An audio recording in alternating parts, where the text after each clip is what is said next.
vamos a iniciar el tema del día de hoy, que es la continuación del Pentateuco, parte 7, y pues vamos a retomar desde que Jetro o Jetro visita a Moisés. Esto está dado ahí en el capítulo 18, del versículo 1 al 12. Y bueno, ustedes sabrán que Jetro tomó a Séfora, la esposa de Moisés, junto con sus dos hijos, y va a visitar a Moisés. Curiosamente aquí vemos algo muy especial. Moisés sale con el pueblo de Israel desde Egipto, pero no lleva a su esposa y a sus hijos, solamente va con el pueblo. Y él, como líder, obviamente pues hace una condición de sacrificio para estar lejos de su familia por un mandato especial, por el mandato de Dios. Muchas veces, mis amados hermanos, hay la necesidad de que nosotros, dentro del liderazgo al que hemos sido llamados, porque todos hemos sido llamados a un liderazgo, tengamos que de alguna manera dejar nuestras comodidades, dejar pues esa zona de confort que pudiéramos tener y pues ir a hacer lo que el Señor nos ha encomendado. Entonces hice esta observación porque es muy claro lo que dice ahí la palabra de Dios, que Jetro toma a Séfora, la mujer o esposa de Moisés, y a sus dos hijos y los lleva con él. Entonces llega al campamento a donde están los israelitas y obviamente Moisés y Aarón. Y Jetro, al oír todas las cosas que Dios había hecho por el pueblo de Israel, pues simplemente ve lo grandioso que es Dios. Y llega el momento en que hace holocausto, ofrece sacrificio, Jetro, y de esa manera pues empieza esa convivencia con Moisés. Moisés le cuenta todo lo que Jehová había hecho por el medio de ellos contra los egipcios. Y Jetro hace una declaración: bendito sea Jehová. Jehová es más grande que todos los dioses. Y le ofrece sacrificios, mis hermanos. Moisés de esta manera comparte una condición en donde pues le hace notar a Jetro que tenía muchísimo trabajo. Moisés trabajaba prácticamente desde el amanecer hasta el anochecer como juez delante de los israelitas. Y bueno, aquí hace una observación muy clara Jetro como una persona que también tiene entendimiento de las cosas de Dios, y le hace saber que lo mejor que podría hacer era compartir el trabajo de guiar y de servir al pueblo, que no lo siguiera haciendo solo, porque iba a llegar el momento en que iba a claudicar, iba a desfallecer.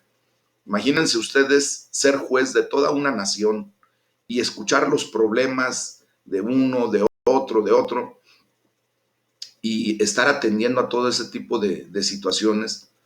Llega el momento en que le dice Jetro: ¿qué es esto que haces tú con el pueblo? Pues vemos que Moisés actuaba como único juez entre los israelitas, y Moisés era el que declaraba las ordenanzas de Dios y sus leyes. Entonces el consejo de Jetro es que le dice: encárgate de las cosas de Dios, está tú por el pueblo delante de Dios y muéstrale solamente el camino. Esto lo lleva a hacerle el comentario de que escogiera varones de virtud, temerosos de Dios, y que fueran varones de verdad y que aborrecieran la avaricia. Entonces Moisés, con ese comentario, escoge jueces.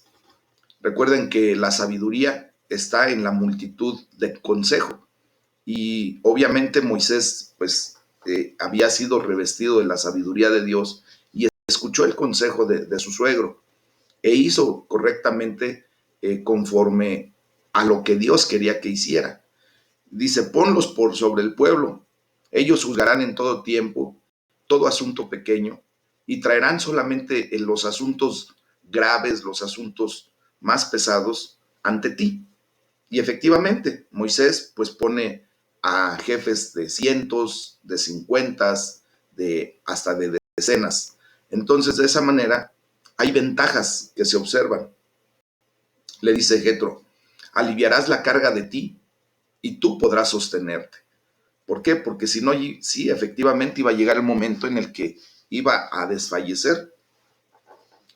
Y también la ventaja es que el pueblo irá en paz a su lugar y Dios estará contigo, le dice Jetro.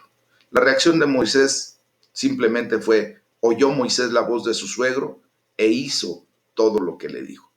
Mis amados, muchas veces tiene que llegar alguien al que Dios envía, aun cuando técnicamente Moisés era el que escuchaba la voz de Dios, era el que tenía una relación íntima con el Señor. Nos podríamos preguntar por qué Dios no se lo dijo directamente. Mis amados, muchas veces Dios nos hace observaciones, habla nuestra vida, pero de repente como que estamos tan afanados, tan en nuestro mundo, en nuestras cosas, que de repente no oímos la voz de Dios. Escuchamos nuestra propia voz, escuchamos de alguna o de otra manera, pues solamente lo que queremos hacer y no lo que Dios quiere que hagamos. ¿Cuántas veces tú y yo nos hemos cerrado a ideas en donde pensamos que estamos haciendo las cosas correctas y que estamos dando testimonio y que de alguna o de otra manera, pues Dios se goza con toda nuestra actividad, pero tristemente lo que estamos haciendo solamente es activismo y Dios no quiere eso. Tiene que mandar en ocasiones a personas específicas para hacerte las observaciones pertinentes y que tú solamente hagas lo que Dios te dice a través de otra persona. Para eso Dios se vale de muchos que vienen a ser emisarios. Cuando se toca trompeta, mis amados hermanos, pues ya será de cada quien la responsabilidad de hacer conforme a lo que Dios dice. No tenemos nosotros por qué seguir tratando de sostener todo como si fuéramos los todopoderosos, porque no es así. Hay ocasiones en que nosotros tenemos que aprender a delegar, tenemos que aprender a dejar que la gente también actúe. Entonces, esto nos lleva ya a la condición de el pueblo de Israel en Sinaí, en ese monte, en el Monte Santo.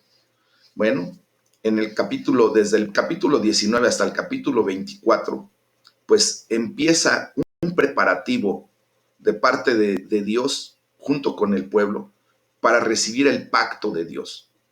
¿Y qué es lo que sucede? Llegan al monte de Sinaí en el tercer mes después de haber salido de Egipto. Ya en el tercer mes ya estaban en Sinaí, mis amados. Y en el versículo 4 de Éxodo 19 dice, ustedes vieron lo que hice a los egipcios y cómo los tomé sobre las alas de águila y los he traído a mí. Bueno, pues allí es donde Dios establece el pacto con el pueblo. Ese pacto hecho con Moisés. Y aquí Dios empieza con esas bendiciones y las promesas del pacto. ¿Y qué es lo que les dice en ese momento? Si ustedes lo quieren releer en algún momento, está en el capítulo 19 del versículo 3 al 6. Ahí está el pacto de Dios con el pueblo de Israel. Y les dice, serán ustedes mi especial tesoro, serán un reino de sacerdotes y serán gente santa. ¿Has escuchado exactamente ese pacto para contigo? En Cristo Jesús, también el Señor nos ha llamado que somos su real sacerdocio, nación santa, pueblo adquirido por Dios, ¿sí o no? Entonces, nosotros venimos a ser por Cristo, por el mérito de nuestro Señor Jesús, el especial tesoro de Dios. Ese pueblo adquirido a precio de sangre. Y tú y yo ahora somos sacerdotes delante del Señor. Somos reyes y sobre todo somos santos. No es porque nosotros nos lo hayamos ganado por nuestra buena conducta, por nuestro buen hacer. No, solamente es por el mérito de Cristo en nuestras vidas en el que nosotros podemos ahora a ser vistos santos. Y ahorita vamos a ver qué quiere decir santo. Bueno, pero Dios le da unas responsabilidades al pueblo. ¿Cuáles fueron las responsabilidades que Dios le da al pueblo después de haberles dado esa bendición, después de haber hecho ese pacto? Bueno, dentro del pacto es que ellos deben escuchar a Jehová, oír a Jehová y también guardar el pacto, o sea, hacer todo lo que el Señor les manda. Entonces la reacción del pueblo, si lo leemos ahí en Éxodo 19:8, dice, todo lo que Jehová ha dicho, haremos. ¿Cuántas veces tú y yo hemos dicho exactamente eso? Todo lo que Dios diga, yo lo voy a hacer. Y obviamente aquí se hace una confirmación de su propia voluntad, de su propia boca, para sellar el pacto de Dios. Fue un pacto entre Dios e Israel únicamente, mis amados. Dios no estableció este pacto con ningún otro pueblo. ¿Por qué? Porque Dios había diseñado la situación, Él había elegido a ese pueblo. Es un pueblo elegido, escogido por Dios por su soberanía para ser una nación santa. Y Dios les mandó que se consagraran para recibir sus mandamientos. Entonces aquí se emplea una palabra muy particular, que es la palabra kadosh.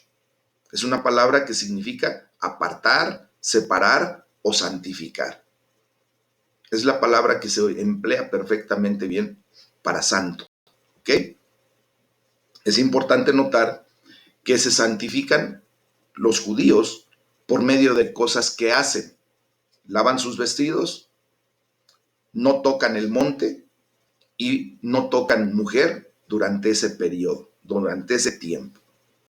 En cuanto Dios establece ese pacto y Moisés sube al monte y regresa, esos 40 días no tenían que tocar ni mujer ni el monte y estar limpios de sus vestimentas. ¿Ok? Entonces se genera una cuarentena muy particular. Fíjense bien que solo suben Moisés y Aarón a la presencia de Jehová.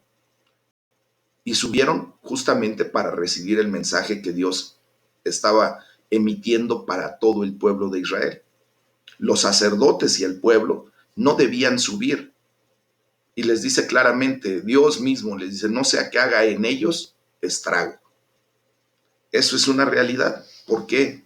Porque el lugar santo en aquel tiempo era un lugar tan especial que no cualquier persona podía siquiera tocar con la suela de sus sandalias. ¿Se recuerdan cómo le dice Dios a Moisés cuando se iba acercando a la zarza ardiente? Dice, hey, aguas, quítate tus sandalias porque el lugar que estás pisando es santo. Mis amados, aquí se establece una condición de que ese lugar santísimo, ese lugar en donde la presencia de Dios se manifestaba, era tan especial que no cualquier persona podía entrar, y si entraban en una condición inadecuada, cuando Dios no había permitido, desgraciadamente había un estrago que Dios realizaba en esa gente. Normalmente moría. Técnicamente era la muerte para ellos. Ahora, la gloria sea para Dios porque ustedes y yo tenemos acceso con seguridad y confianza al trono de la gracia. Dios ha quitado ese velo, lo rompió de arriba hacia abajo, ese velo que nos impedía el paso a ese lugar. Y ahora podemos nosotros llegar en una actitud y en una condición de seguridad y de confianza. No porque nosotros no vayamos con pecado o vayamos con todas las cláusulas que el Señor estableció. No, simplemente porque ahora nosotros hemos sido lavados por la sangre de Cristo. Y es lo que Dios mira, nos mira a través del cristal de la sangre de Cristo. Y por eso nosotros no morimos al entrar o al accesar a ese lugar santísimo. Por eso para nosotros ya no hay estrago. Ajá. ¿Por qué? Porque ahora nosotros vamos con esa indumentaria especial que es la sangre de Cristo revistiendo nuestra vida y dándonos ese acceso. Por eso tú y yo podemos llegar en cualquier momento, cuando tú necesites, cuando tú desees, entrar en comunión con Dios, no te basta más que venir, entrar por las puertas con acción de gracias, pasar por sus atrios con canto, con júbilo, con alabanza y presentarte delante de Dios y obtener lo que Dios tiene para ti. Amén. Esa es la realidad que vivimos ahora en Cristo Jesús, mis amados. Bueno, aquí también se nos narran los 10 mandamientos. Allí en Éxodo 20, desde el versículo 1 hasta el versículo 17, pues está establecido los mandamientos y se pueden dividir estos mandamientos en dos grupos. Primero, las responsabilidades ante Dios. Y eso lo podemos ver del versículo 1 al 11. Y posteriormente vemos las responsabilidades ante el prójimo. De esta manera, Dios establece cómo debemos nosotros generar eso. Y vamos a ver, fíjense bien, lo voy a poner de esta manera, una especie de cuadro sinóptico. La referencia que voy a dar es el versículo del cual se toma el mandamiento, y también voy a dar un versículo respecto a alguna referencia del Nuevo Testamento y el comentario. Por ejemplo, en el capítulo 20, versículo 3, ya no voy a decir el capítulo, es el versículo 3, voy a estar tocando el puro capítulo 20. El versículo 3 dice, no tendrás dioses ajenos delante de mí. Eso lo tenemos como referencia en el Nuevo Testamento en Hechos 14:15. ¿Y cuál es el comentario de esto que Dios está ordenando? Es que Dios es uno y único y requiere completa devoción. El afecto hacia Dios no puede ser compartido. Dios no va a compartir su gloria con nada ni con nadie. Por lo tanto, nuestra devoción tiene que ser específica y exclusivamente hacia Él. Versículo 4. No te harás imagen ni semejanza, dice. Esta referencia la tenemos en la primera carta a Juan, de Juan capítulo 5, versículo 21. ¿Por qué?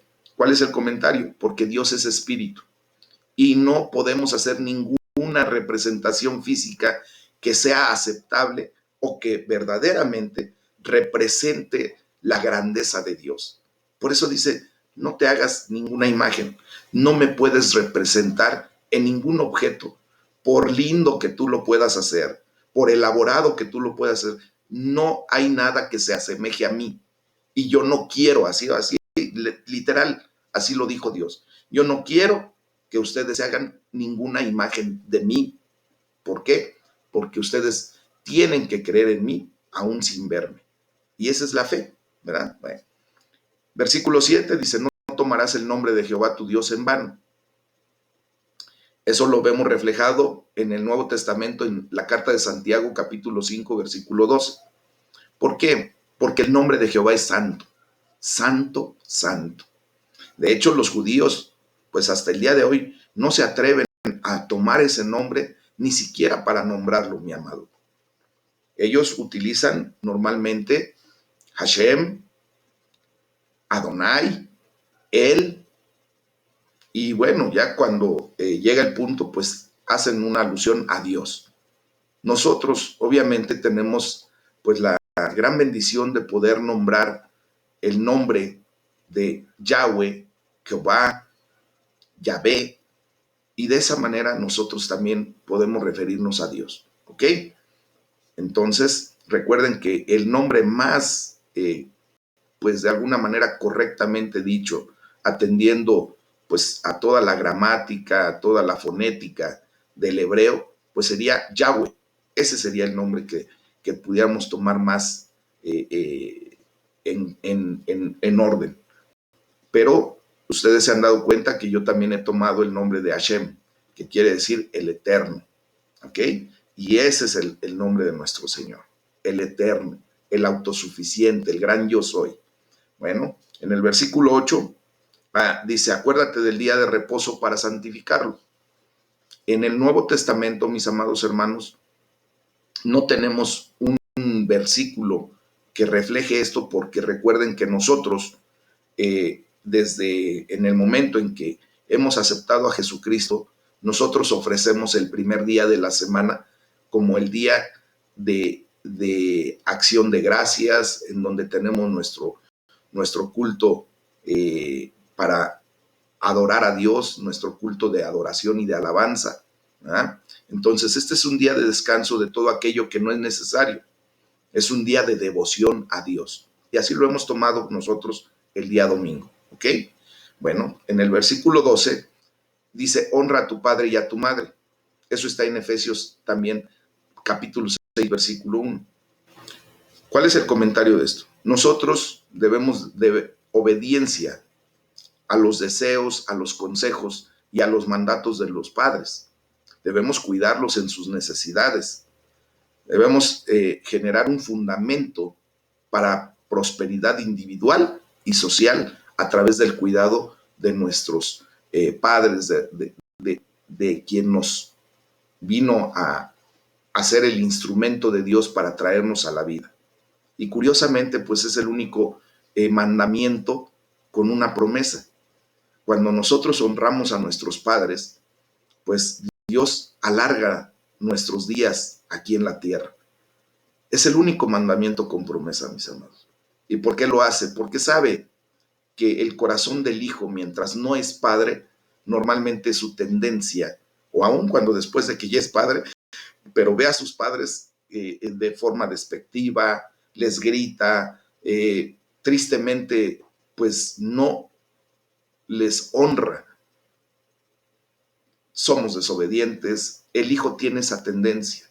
Es muy difícil que un padre tenga una tendencia de olvidar a sus hijos. Bueno, ahora ya estamos viendo pues una sociedad netamente en declive, que tristemente vemos como hay muchos padres que se olvidan de sus hijos, ¿verdad? Pero normalmente es el hijo el que tiene esa conducta, aun cuando todo esté bien. Y más ahora, si se dan cuenta, en nuestra sociedad, los hijos de personas pudientes son los hijos que menos honra le dan a sus padres. Desobedientes, desleales, así. Pero bueno, versículo 13. No matarás. Si se dan cuenta, hasta antes del versículo 12, fueron cosas que eran específicamente del pueblo hacia Dios, del ser humano hacia Dios. Del versículo 12, desde honra a tu padre y a tu madre, son las relaciones interpersonales o del hombre hacia el hombre en ese trato. En el versículo 13 dice, no matarás. En la primera carta de Pedro, capítulo 4, versículo 15, tenemos la referencia del Nuevo Testamento, y el comentario es que la vida humana es santa. Literalmente no debemos tomar una vida que ni siquiera nosotros hemos creado. No asesinar. Esa es la palabra literal. No asesinarás. ¿Ok? Versículo 14, no cometerás adulterio. En la primera carta a los Corintios, capítulo 6, versículos 9 y 10, el comentario es, el matrimonio es una relación santificada por Dios mismo, el fundamento de la sociedad. Y Dios la establece en una condición de santidad. Imagínense nada más. En el versículo 15 dice, no hurtarás, Efesios 4, 28. La propiedad individual es santa, así lo determinó Dios. Lo que tú tienes es santo para Dios y te lo ha entregado con esa condición. Entonces uno tiene el derecho de preservar su propiedad personal. En sí, involucra el aprovecharse de la debilidad o la ignorancia de otro. Así es como muchas veces se roba, se hurta. Versículo 16, no hablarás contra tu prójimo falso testimonio, reflejado en Colosenses 3:9. La santidad del nombre del prójimo, la difamación del carácter de otro es prohibido. No podemos hacer eso. Y versículo 17, no codiciarás la casa de tu prójimo. Eso está reflejado en Efesios 5:3 y en Colosenses 3:5. Miren, el comentario es porque la responsabilidad del hombre hacia Dios por sus pensamientos es justamente controlar los deseos de uno, ¿verdad? Que debe prevenir los mandamientos anteriores. El hecho de no codiciar nos lleva a entender que Dios nos ha provisto a cada quien de lo que Él considera que es necesario para cada uno. Y no tenemos por qué estar codiciando lo de los demás. Amén. Bueno, entonces vemos cómo también retomando ya el punto de lo que está sucediendo en el Sinaí, vemos que el pueblo se llena de terror. El pueblo tuvo miedo de escuchar la voz de Dios y pidió que Moisés hablara con Dios y que él les comunicara su mensaje. Ese temor debería servir para que no pecaran. Y Dios advierte nuevamente acerca de servir a otros dioses, de inclinarse delante de otros dioses, de servir a otros dioses. Vuelve a hacer un recordatorio ahí en Éxodo 20, del versículo 22 al 26. Les vuelve a decir por qué. Porque el ser humano es testarudo. Somos testarudos, mis amados. Y vuelve a decirles, no hagan conmigo dioses. Altar de tierra harás, no de material labrada ni en altura. Sacrificarás solamente para ti, para mí, perdón, dice Jehová. Vendré a ti y te bendeciré. Eso es lo que les dice Dios, para que de esa manera se eviten de la idolatría. Dios no quería que su pueblo se contaminara. Y al día de hoy, mis amados hermanos, yo quiero decirles que Dios no quiere que nosotros nos contaminemos con la idolatría actual. Tal vez tú y yo ya no tenemos propiamente ídolos, no tenemos imágenes, no tenemos bultos, pero en muchas ocasiones hacemos ídolos de nuestros hijos, de nuestra pareja, del dinero, de nuestras posesiones, hasta podemos hacer ídolos de nuestro intelecto, mis amados. Entonces tengamos mucho cuidado. Dios está tocando trompeta nuevamente el día de hoy para que tú y yo eliminemos ese tipo de conductas, porque Dios también se proveyó de un sistema de leyes para efecto de hacerte saber que cuando tú estás en idolatría va a haber consecuencias. Cuando tú estás idolatrando a tus hijos y no les estorbas, por ejemplo, ¿qué fue lo que le sucedió al sacerdote Elí con sus hijos? Él sabía perfectamente lo que estaban haciendo. Estaban teniendo relaciones sexuales con las personas que atendían el templo, las mujeres. Y aún sabiendo, se hizo de la vista gorda, se hizo como que, pues es que pobrecita, pobrecito, ¿no? Entonces allí empieza el problema. ¿Y qué fue lo que sucedió? Los tres murieron ese mismo día. Obviamente ahorita a lo mejor no vamos a sentir la muerte física, pero sí va a haber consecuencias espirituales cuando tú y yo no estorbamos a nuestros hijos. Es por eso que en muchas ocasiones, mis amados hermanos, pues tiene que venir otra persona a decirnos, porque nosotros pues no nos queremos dar cuenta. Hoy en el nombre de Jesús no nos hagamos ídolos de nada. Y si tienes alguna idolatría, pues más fácil es que rompas con esa condición, le pidas perdón a Dios y sigas en el camino correcto. ¿Ok? Dios establece leyes civiles desde ahí en el versículo 1 del capítulo 21 hasta el versículo 13 del capítulo 23. Establece leyes acerca de los esclavos. Recuerden que en aquel tiempo, pues Dios permitió la esclavitud, solamente sabe Él por qué y para qué. Su soberanía le permitió permitir propiamente la esclavitud. Ya posteriormente, Dios mismo viene a otra condición por alguna situación muy particular, pero en aquellos tiempos se permitía la esclavitud y Dios le dio leyes sobre los esclavos. Dios le dio leyes sobre actos de violencia. Dio leyes sobre responsabilidades de amos y dueños. Dio leyes sobre la restitución y dio leyes humanitarias.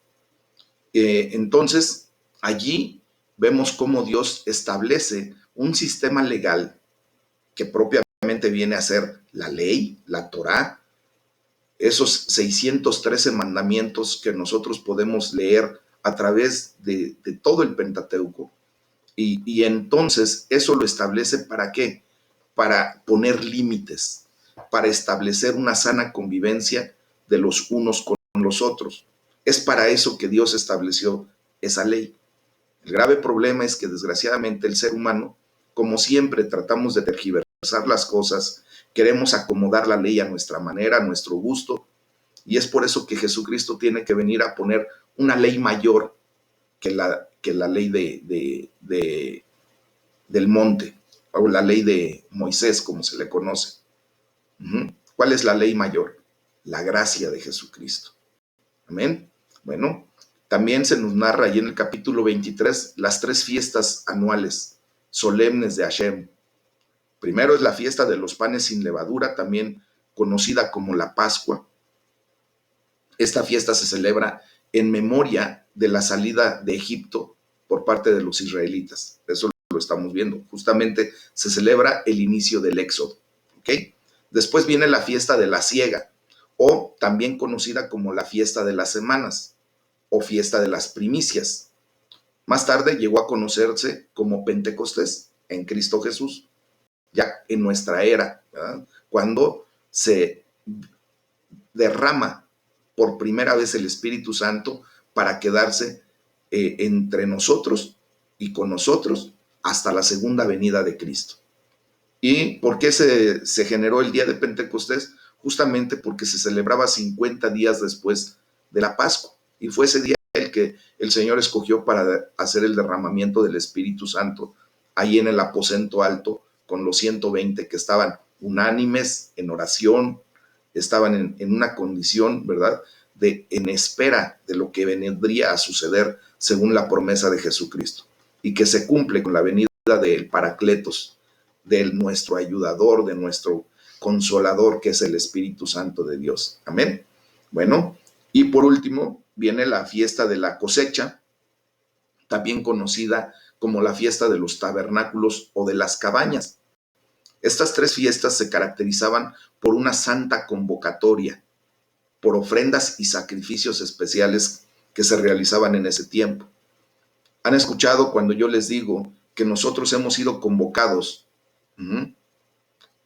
o hemos sido llamados a la santa convocación que Hashem nace para que nosotros vengamos a hacer las mikras, esas reuniones constantes como lo que estamos haciendo en este momento, para estar entrenándonos, ejercitándonos, para el día que lleguemos a la presencia de Dios, pues sepamos a lo que vamos. Nosotros nos reunimos para la gloria y alabanza de Dios, es para lo que fuimos creados, y por eso Dios nos convoca constantemente en una santa celebración para la gloria de su nombre. Y por eso nosotros tenemos que atender y no dejar de congregarnos como algunos tienen por costumbre, dice la palabra de Dios. Tenemos que hacerlo, obviamente, en estos tiempos nos fue prohibido por nuestras autoridades, y como sabemos, nosotros también tenemos que obedecer primeramente a nuestras autoridades. Tuvimos la oportunidad, gracias a Dios, de que a través de los medios electrónicos pudiéramos reunirnos virtualmente. Gloria a Dios. Qué bueno que sucede eso, qué bueno que Dios nos dio esa tecnología, pero ahora las autoridades mismas nos están dando ya la oportunidad de volver a congregarnos físicamente, de tener nuestras reuniones presenciales. No dejemos de congregarnos, mis amados. Es importante que atendamos a esta santa convocación. Amén. Bueno, vemos después cómo el ángel de Jehová fue enviado para guiar y proteger a Israel. Tenía la responsabilidad de oír su voz. O sea, el pueblo de Israel tenía la responsabilidad de escuchar la voz del ángel de Jehová. Tenía la responsabilidad de no inclinarse delante de dioses ajenos. Tenía la responsabilidad de destruir los ídolos de los pueblos. Tenía la responsabilidad de servir a Jehová, su Dios. Y tenía también la responsabilidad de no hacer alianza con los otros pueblos. Mis amados, esas responsabilidades también se nos confieren a nosotros. Tenemos que escuchar la voz de Dios. Tenemos que destruir todo síntoma o todo signo de idolatría. Y dije síntoma porque verdaderamente muchas veces es un síntoma humano el de tener que idolatrar a alguien o a algo. Tenemos que erradicar todo eso de nuestras vidas. Y a su vez Dios prometía algo muy particular. Él iba a ser enemigo de los enemigos de Israel. Hoy, en el nombre de Jesús, el Señor se ha levantado como enemigo de tu enemigo, de tus enemigos. Gloria sea para el Señor. Él también prometió que iría delante de ti y los llevaría a la tierra prometida. Esa promesa también viene a tu vida. Y dice que también bendeciría su pan y su agua. Quitaría toda enfermedad y bendeciría a todas las mujeres del pueblo. Bueno, después los israelitas sellan el pacto con Dios con sangre. ¿De qué manera? Ahorita lo vemos. El pueblo ya había dicho, como lo leí hace rato, haremos todas las cosas, todas las palabras que Jehová ha dicho, nosotros lo haremos. Y en este momento, pues escucharon todos los mandatos de Dios y dijeron, efectivamente, haremos todas las cosas que Jehová ha dicho y obedeceremos. Moisés roció al pueblo con la sangre del sacrificio que había levantado para confirmar el pacto. Hoy tú y yo hemos sido rociados con la sangre no de un macho cabrío, no de un becerro, no de ningún animal, por inocente que sea. Fuimos rociados y con esto sellamos el pacto con Dios con la sangre de Cristo, mis amados hermanos. Así se confirma el pacto delante de Dios. En ese tiempo subieron Moisés, Aarón, Abiú y 70 ancianos a la presencia de Dios. Y Dios elige a Aarón y a Hur. El que tuviera asuntos, acuda a ellos. Dios pone en esa condición a Aarón y a Hur para que pudieran acudir a ellos en cualquier problemática que tuviera el pueblo de Israel. Tal como el suegro de Moisés le había aconsejado. Vemos cómo Moisés estuvo 40 días y 40 noches allá en el monte. Dice el versículo 10 y 17 de Éxodo 24. Y vieron al Dios de Israel, y había debajo de sus pies como un embaldosado de zafiro, semejante al cielo cuando está sereno. Y la apariencia de la gloria de Jehová era como un fuego abrasador en la cumbre del monte, a los ojos de los hijos de Israel. Así es como vieron a Dios en ese punto. Voy a hacer un comentario respecto al calendario hebreo. Y con esto terminamos este capítulo, que estamos atendiendo esta parte número 7. Fíjense bien, voy a nombrar el mes en el hebreo, como se nombraba así, cómo serían en nuestro tiempo, qué festividades se celebran en ese mes y en las estaciones que se generan como nosotros las conocemos. Bueno, primero está el mes Nisan y su nombre antiguo era Abib. Eso lo vemos en Éxodo 23:15 y Nehemías 2:1. Para nuestros meses vendría a ser entre marzo y abril. En el día 14 se celebra la Pascua y en el día 15 pues se celebraba la fiesta de los panes sin levadura. En las estaciones era cuando eran ya las últimas lluvias en aquella región, y era cuando se venía la crecida del río Jordán, cuando el río Jordán se crecía y muchas ocasiones desbordaba. Después viene el mes Iyar, con su nombre antiguo que se llamaba Sif. Esto está entre abril y mayo. En el día 14 se celebraba la Pascua para aquellos que no habían podido celebrar la Pascua en el mes de Nisan o en el primer mes. Y en las estaciones eran la cosecha de las cebadas. Después viene el mes Sivan, que es entre mayo y junio. Allí, en el día sexto, se celebra la fiesta de las semanas. En la estación era cuando era la cosecha del trigo. Después viene el mes Tamuz, entre junio y julio. Todo esto se los voy a pasar para que ustedes lo tengan en referencia. Era la estación seca desde fines de abril hasta octubre y era cuando se cosechaban las primeras uvas. Después viene el mes Ab, entre julio y agosto, y es cuando se cosecha las aceitunas en las tierras bajas de esa región. Después viene el mes de Elul, que es entre agosto y septiembre, y es la recolección de las uvas e higos de verano. Después viene el mes Tisri, que antiguamente se llamaba Etanim, que es entre septiembre y octubre, y aquí se celebra el día primero las fiestas de las trompetas, el día 10, que es el día de la expiación, y entre el día 15 y 22 es la fiesta de los tabernáculos. En las estaciones en donde venía la maduración de las granadas y empezaban las lluvias tempranas. Después viene el mes de Marjesban, que su nombre antiguo era Bul. Eso es entre octubre y noviembre, y es cuando se recogían las aceitunas en el norte de Galilea, y era el tiempo de la plantación de la cebada y del trigo. Después viene el mes Quisleu, entre noviembre y diciembre, y el día 25 era la fiesta de la dedicación. Después viene el mes Tebet, que es entre diciembre y enero, no hay ninguna referencia adicional. Viene el mes Sebat, de enero a febrero, que tampoco hay referencia.